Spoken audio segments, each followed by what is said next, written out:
اردو ادب سے محبت رکھنے والوں کے لیے شکاگو میں بین الاقوامی مشاعرے کا اہتمام کیا گیا، جس نے نہ صرف شکاگو کی ادبی فضا کو مہکا دیا بلکہ دنیا بھر کے شعراء اور سامعین کو ایک پلیٹ فارم پر جمع کر کے اردو زبان و ادب کو فروغ دینے کی نئی تاریخ رقم کر دی۔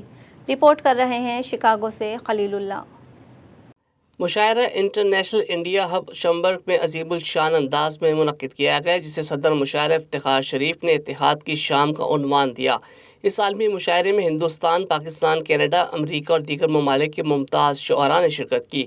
تقریب کے مہمان خصوصی ہندوستان کے معروف نوجوان شاعر اور راجیہ سبھا کے رکن عمران پرتاپ گڑھی تھے، جنہوں نے اپنے منفرد انداز میں کلام سنا کر حاضرین کو مسحور کر دیا۔ چین کی نیند سو رہے ہیں سب، زندگی کی حسین باہوں میں، کون حق بات کو اٹھائے گا، کون جائے گا قتل گاہوں میں، نیند بس خواب ہی دکھاتی ہے، کیا تمہیں سچ میں نیند آتی ہے، بم کسی شخص پر گرے لیکن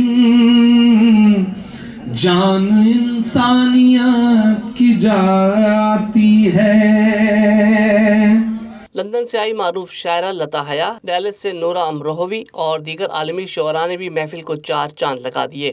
مشاعرے کے میزبان اشر مہدی تھے، جبکہ مقامی شعراء میں جیسے کاشف حیدر، ڈاکٹر لطیف سیف، نظر نقوی، محبوب علی خان نے بھی اپنے کلام سے داد سمیٹی۔ اس تقریب میں شرکت کی فیس محض $20 سے $25 تھی۔ سابق بھارتی سفیر اوصاف سعید اور صدر مشاعرہ افتخار شریف نے مشاعرے کی اہمیت پر روشنی ڈالی اور اردو زبان کی ترویج کے اس عمل کو سراہا۔ منتظمین کی محنت، خصوصاً افتخار شریف کی قائدانہ صلاحیتوں نے اس مشاعرے کو کامیابی سے ہمکنار کیا۔ محفل میں ہر عمر کے افراد کی بھرپور شرکت، خوشگوار ماحول، مسکراتے چہرے اور اردو شاعری سے سجی محفل ایک ادبی میلے کا منظر پیش کر رہی تھی۔